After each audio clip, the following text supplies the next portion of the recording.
Graça e paz, amados e amadas, aqui é Kátia Rios e nós estamos hoje em Isaías capítulo 19. E podemos dizer até que este capítulo pode ser considerado uma continuação do capítulo 18, pois nessa época da escrita, a Etiópia, que também é dita como a Núbia, e o Egito eles eram um, sendo que o Egito era governado por vários reis etíopes. Isso a gente viu lá em Isaías 18:1.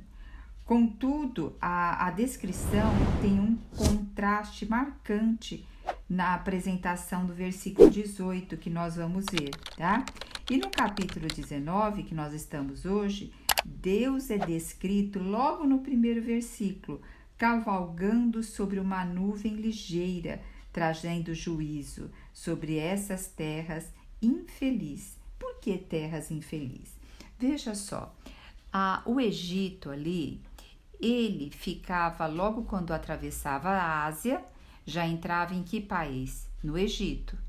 E a Assíria estava dominando toda aquela parte da Ásia. Então já tinha dominado a Síria, já tinha dominado a Síria, ficava a capital Damasco, já tinha dominado ali o Reino do Norte e estava caminhando ali, né? Então já havia um grande bicho-papão daquela época, era o Império da Assíria, que vinha devastando tudo. Então, o que os egípcios pensaram? Bom, nós temos que nos fortalecer na nossa ligação com o reino de Judá, com Moabe, todas aquelas nações que ficavam ali na parte sul, quase ali já dando entrada ali para o Egito. Então nós temos o quê? Que fazer uma aliança com eles e fortalecê-los, mandar armamento, mandar soldados, fortalecê-los a ir lá. Por quê? Para nós fazermos uma barreira, para nós não sermos dominados pela Assíria. Porque se a Síria conquistar todos esses reinos aí, o que vai acontecer? O próximo a ser conquistado somos nós. Então, eles estavam fazendo o quê? As coligações, estavam fazendo ali os acordos políticos. E Isaías está o quê? Dando a sentença ao Egito. E porque havia também uma certa inimizade grande entre Egito e Israel e Egito. Por quê? Porque o Egito escravizou o povo de Israel. E ali o Senhor teve que tirar o povo de Israel com mão forte. Porque quando Moisés foi falar com o faraó falou assim, mas quem é seu Deus? Porque o faraó, ele era considerado o Deus na terra. Então era uma afronta ao Egito. E aí depois houve essa retirada do povo e o Egito ficou ali, bem dizer, destruído. Então ele teve que muitos anos para ele se reconstruir. E qual é a grande força do Egito? É o rio Nilo. Porque ali eles não é uma terra seca, então inclusive o deserto do Saara, que fica bem encostadinho ali das pirâmides do Egito, porque as pirâmides do Egito fica, bem dizer, na cidade, dentro da cidade, tá? Não era aquele desertão, não, depois para lá é deserto, é o lugar que cai menos água por ano, é o lugar mais seco da terra. Então eles têm grande necessidade o que? Do rio ali Nilo. E nós vamos ver, mediante aqui o Senhor vai falar por meio do profeta Isaías, o que vai acontecer com o rio Nilo. O rio Nilo, quando ele tinha suas cheias, eles abriam canais para encher todos esses canais. E quando ia secando a água, virava um lodo. E esse lodo eles faziam o que? A plantação. Então, o Egito ele tinha uma grande dependência da agricultura e também tinha uma grande dependência da pesca devido ao rio, né? Então, ali era a subsistência deles. Tirando o rio Nilo, destrói todo o Egito, tá? Então, eu dei um pano de fundo. Eu não vou falar versículo por versículo como eu costumo falar, porque senão a gente vai acabar passando muito assim tempo, né? Mas veja, do versículo 1 ao versículo 4, nós temos uma sentença contra o Egito. E vai falando que o Senhor vinha cavalgando em uma nuvem ligeira e vai indo lá para o Egito. E os ídolos do Egito começam a perceber isso, eles começam a estremecer e o coração dos egípcios se derretem. Sabe, amados e amadas, em 2023 eu tive a oportunidade de estar no Egito e foi uma grande decepção, porque você imagina encontrar pelo menos assim relíquias, né? E é uma cidade totalmente destruída. A sensação é que jogaram uma bomba, mas existem muitas mesquitas, eles têm aquelas vestimentas todas típicas para as mulheres, né? Aquela parte que não mostra cabelo, algumas usam todo aquele roupão preto, só fica os olhos assim, só um pedacinho dos olhos para poder enxergar, que eu acho que nem dá para enxergar adequadamente, principalmente na visão periférica, porque só fica um negocinho bem pequenininho mesmo, sabe? Então tem que ajeitar, acho que toda hora para poder estar enxergando. E em questão da higiene, é muito baixa a parte da higiene, né? Não existe tanta preocupação com a limpeza das ruas, com a aparência, assim, de dar uma coisa que traz, sabe, que traz um sentimento de higiene, de saudável, né?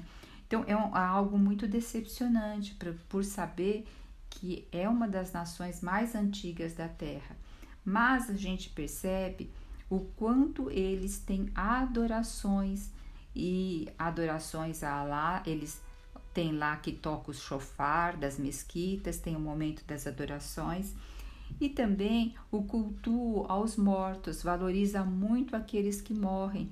Inclusive eu vi lá um local que era um pouco mais arrumadinho, mas parecia uma cidadezinha. Aí o guia nos explicou que aquela é uma cidade fantasma, porque ela é feita para os mortos.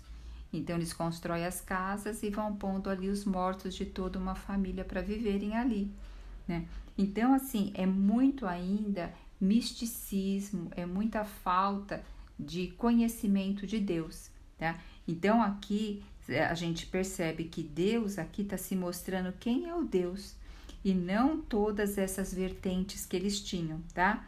E no versículo 2 fala: farei com que os egípcios se levante contra os egípcios e cada um lutará contra o seu irmão. Então, lembra que acabei de falar para vocês que ali o Egito, ele acabou tendo vários, ele estava também junto ali a parte da Etiópia e acabou tendo vários governantes, e dentro dessa vários governantes acabou se levantando um partido contra o outro, uma visão de governo contra o outro, como nós vemos aqui mesmo no Brasil, é um partido ofendendo o outro e vice-versa. Então vão se levantar e vão chegar inclusive a matar uns aos outros, tá? Então olha, vocês verem que a política, gente, sempre existiu, sabe? Que um acha que um tá com a verdade, o outro acha que o outro tá com a verdade. E vai dizer que o espírito dos egípcios irá esmorecer dentro deles, porque eles vão perder a esperança, né? E o Senhor fala: e eu farei com que os planos deles fracassem. E por quê? Um partido vai ter um plano, aí o outro faz que o outro fracasse, o outro faz que o outro fracassa. E sabe o que eles vão fazer? Eles vão consultar os ídolos deles, vão consultar os encantadores, os médiuns e os feiticeiros. Amados, toda tribulação que vem na nossa vida, a palavra de Deus diz assim, que tudo aquilo que acontece é para o bem daqueles que amam a Deus. Por quê? Porque quando aqueles que amam a Deus estão numa situação difícil, o que eles fazem? Eles se voltam muito mais ao Senhor. Eles não vão atrás de médios, conselheiros, leitura de cartas, leituras de mão, horóscopos. Hoje tem tantas coisas, né? Então, porque as nossas dificuldades são para os nossos benefícios, porque nos leva mais próximo de Deus. Toda dificuldade é para nos aproximar de Deus. Tudo que acontece numa nação é para aproximar essa nação de Deus. Mas o que nós vemos? Cada vez mais o que acontece numa nação elas vão buscar recursos em outros lugares, como mostrou aqui os egípcios, e também elas vão o quê? Confiar no próprio braço deles. E tudo isso é para nós voltarmos ao Senhor. E nós temos que aplicar isso na nossa vida particular também. Com quem nós fazemos colisão, de que formas nós buscamos ajuda, aonde nós vemos que temos esperança, tá? Quais planos, de quem nós estamos frustrando e quem está frustrando nossos planos. Então, tanto a gente aplica uma nação, como a gente pode aplicar a nossa vida, tá? Agora, do versículo 5 ao versículo 10, vai falar sobre o rio Nilo. O que vai acontecer ao rio Nilo? Lembra, uma sentença contra o Egito. Então, o rio Nilo, as águas vão abaixar tanto que o rio vai ficar seco e árido. Então, imagina, eram canais, ali o rio Nilo, toda a subsistência deles. E vocês já viram quando vai secando um rio, vai ficando pouca água, vai morrendo os peixes, vai morrendo os animais, vai mexendo com a fauna que tem ao redor daquele rio e vai atendo mau cheiro. Então, vai haver ali, os canais vão exalar maus cheiros, tá? E os braços, porque ele vai falar que os braços no Nilo, os braços do Nilo diminuirão até secar. Porque quando o rio Nilo vai chegando perto ali do norte, aonde está mais próximo à Ásia ali, ele vai desembocar no mar Mediterrâneo, ele vai abrindo seus braços. Então vai fazendo vários braços do rio Nilo. Por isso que ali se chama o delta do Nilo. Esse delta deixa a terra, inclusive, muito mais fértil, muito mais rica, né? Então está dizendo que esses canais também vão murchar. E tudo aquilo que dependia do rio, a relva, tudo vai sofrer. Os pescadores vão gemer, porque não vai ter nem como pescar com rede, nem mais com anzol, tá? Os que trabalham em linho fino, porque lá se plantava, né? E ali fazia-se o que? O linho fino. Se fazia o junco também, para tecer tecidos de algodão. Eles não vão mais ter isso, porque precisava, além da plantação, precisava depois de muita água para trabalhar com esse material. E não vai ter isso. Então, os homens importantes, aqueles que têm dinheiro, que tinham condições, eles vão ser esmagados. E aqueles que recebem salários vão estar frustrados. Por quê? Porque se os homens importantes pagavam os assalariados, os jornaleiros nessa época significa assalariado, tá? Pagavam eles não vão ter como pagar. Então, todo um povo sofre. Vocês percebem? Assim como o sol e a chuva vêm para todos, quando o Deus está colocando uma nação ali à prova, no sentido da prova para buscar ele, todo o povo sofre, mesmo aquele que tinha condições, mesmo aquele que não tinha. Então, por isso que nosso olhar tem que estar sempre no Senhor, para nós sermos resilientes também dentro da tribulação. Amados, veja só, então, como eu acabei de falar, a partir do versículo 11 ao 15, nós temos aqui falando que o Egito, ele sempre foi visto como uma terra onde tinha sabedoria, porque ali eles escreviam seus escritos, eles consultavam, então se registrava todos esses escritos, então eles achavam um povo sábio. E agora olha o que diz no versículo 11, na verdade os príncipes de Zoar, ele vai falar de algumas terras aqui, tá? Não tem juízo, quer dizer, não tem sabedoria. Os sábios conselheiros de Faraó dão conselhos estúpidos. Como vocês podem dizer ao Faraó, sou filho de sábios, filho de antigos reis, porque eles ali, quando tinham também ali o sangue de Faraó, diziam que eram sábios, filhos dos antigos reis. Então o Senhor agora vai quebrar toda essa parte do orgulho que eles têm quanto ao o orgulho da sabedoria, que eles acreditam que saibam bastante. Hoje, lá no Egito, tem um museu e lá tem escritos importantíssimos. Tem escritos ali, tido até como de provérbios muito importantes, né? Então, eles tinham esse orgulho. E aí vai falando nesses versículos, várias cidades, ó. Começou a falar no versículo 11 de Zoar, então, que ficava lá mais perto do delta do Nilo, onde ficava ali o faraó. E vai falar, cadê os seus sábios? Depois vai falar dos príncipes de Zoar, que está no versículo 15, que perderam o juízo, e também vai falar dos príncipes de Mênfis, que estão enganados. Então está citando todos esses que estão enganados, que não têm sabedoria, porque consultam coisas que não são Deus, não é o verdadeiro Deus. E diz o versículo 14 que o Senhor derramou no coração deles um espírito de confusão. Então eles não estavam entendendo-se entre si. Um falava uma coisa, o outro falava outra. Um discordava do outro. Não havia ali consenso. E fala que é como um bêbado quando escorrega no próprio vômito. Eles estavam cambaleando. Eles estavam sem equilíbrio, tá? Para o Egito, diz que, versículo 15, não há obra alguma que possa ser feita pela cabeça ou cauda, pela palma ou junco.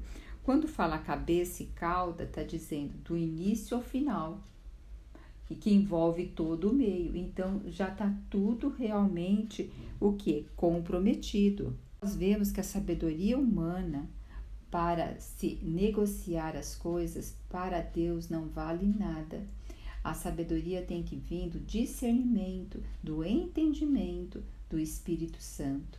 Sabemos que o Senhor nos fez seres racionais, seres inteligentes para desenvolver também toda essa nossa racionalidade, essa inteligência, mas tudo comandada pelo o poder do Espírito Santo, para ter aquilo que é verdadeiro e eterno. Agora, do versículo 16 até o final, é interessante que tem uma reviravolta aqui. Sim, sabe o que acontece? Nós vamos ver agora, o Egito e a Síria voltarão ao Senhor, é o título, inclusive, dessa parte. Então, nós vamos ver que ao longo da passagem, essa expressão, naquele dia, começa o versículo 16 dizendo, naquele dia. Nós vamos ver até o versículo 25 que essa passagem vai estar referindo em todos os versículos. Vai estar referindo aí 6 vezes naquele dia. Então, e a profecia contra o Egito faz uma reviravolta incomum e surpreendente. O Egito passa por libertação e cura, é o que nós vamos ver nesses versículos. E um poderoso Salvador é enviado para libertar a nação. E os egípcios, eles recebem a oportunidade de conhecer o Senhor. E eles adoram a Deus da aliança ao lado de Israel. Vocês devem estar falando, mas como isso, né? Vamos ver os versículos, tá? Aquilo que começou aqui como uma sentença, né? Um oráculo aqui contra o Egito, atinge um auge na forma de uma reunião de inimigos todos abençoados pelo Senhor e adorando o Senhor. Nós não sabemos quando vai ser naquele dia, tá? Mas aqui Isaías está profetizando que os egípcios eles ficarão assim tremendo e terão medo e se levantar contra o exército. Que a terra de Judá será um espanto, porque a terra de Judá era considerada a terra mais fraca ali, né? Por todos aqueles, mas quando eles lembrarem, eles vão ficar apavorados, porque sabe que a terra de Judá tem o Senhor dos exércitos que toma conta dele. E também é contra aqueles que se levantam contra o Senhor. E o versículo 18 vai falar, naquele dia vai ter 5 cidades ali do Egito que vão falar a língua de Canaã e farão juramentos ao Senhor dos exércitos. Sabe, amadas, como eu disse para vocês que eu tive lá no Egito e vi toda aquela parte de adoração mística. Então, quando eu leio isso, que haverá 5 cidades, a gente não sabe se aqui é uma referência real ou se aqui é uma referência para abranger tudo, tá? Mas fala que falarão a linguagem de Canaã. Então, é interessante a gente perceber como Deus opera na história. Para nossos olhos, que nem que eu tive ali tão poucos dias, né? Mas para os meus olhos parece algo irremediável. Mas o Senhor está falando que naquele dia o Senhor terá um altar no meio da terra do Egito. Olha, um altar no meio da terra, porque você vê numa cidade, quando você vai, o ponto zero da cidade é o quê? onde tem uma igreja. E ali será o quê? O ponto zero, ali no meio do Egito. E naquele dia terá um altar. Isso está no versículo 19. E o versículo 20 diz que servirá de sinal e testemunho ao Senhor dos Exércitos na terra do Egito. Quando eles clamarem ao Senhor por causa dos opressores, eu lhes enviarei um Salvador e defensor que há de livrá-los. Então o Senhor está esperando o coração de todo homem se voltar a Ele e pedir socorro. E sair daquilo que tem se apoiado os nossos pés. Aqui a gente está falando de ídolos, de outros deuses, mas tudo aquilo que está na frente, até inclusive se a nossa família está na frente, se a gente vive com o coração ansioso, preocupado, sempre olhando para a família, até isso se vira o quê? Uma adoração. Então, o Senhor hoje quer tirar todos esses ídolos do nosso coração, assim como Ele quer fazer com o Egito, tá? E fala aqui o versículo 21, que o Senhor se dará a conhecer o Egito, e os egípcios conhecerão o Senhor naquele dia. Eles o adorarão com sacrifícios e ofertas. Pois o versículo 22, o Senhor ferirá os egípcios e eles os ferirá, mas depois os curará. Porque lembra da sentença anterior? Que eles serão feridos para poderem ser curados, porque quando feridos, eles vão o quê? Voltar o coração a Deus, porque eles se converterão ao Senhor, o Senhor lhes atenderá a oração e os curará. É isso que o Senhor quer de nós a todo momento, né? A tribulação vem para isso, por isso que ela contribui para aqueles que amam a Deus, para se achegar mais a Deus. Então, naquele dia, haverá uma estrada do Egito à Assíria. Olha só, agora está falando da Assíria, inclusive. E os assírios irão ao Egito, e os egípcios irão à Assíria, e os egípcios adorarão com os assírios. Então, o Senhor está falando que toda língua, toda boca confessará que Jesus Cristo é o Senhor. Provavelmente aqui ele está falando naquele dia, quando o Senhor tiver novos céus e nova terra. Israel será o terceiro, com os egípcios e assírios, uma bênção no meio da terra. Então está falando ali da Assíria, que foi um grande medo de todos, que era o bicho-papão da época. O Egito já tinha sido uma grande potência, e ali Israel, ali no meio, né, para que houvesse, agora essa coligação é feita por Deus, não é pelos homens. Essa coligação é feita por meio de adoração a Deus. Então não adianta, pode vir o que for, se não tiver um coração voltado a Deus primeiro, nada serve. E o último versículo diz: o Senhor dos Exércitos os abençoará, dizendo: bendito seja o Egito, meu povo. Gente, vocês estão ouvindo? Está na Bíblia isso. Bendito seja o Egito, meu povo.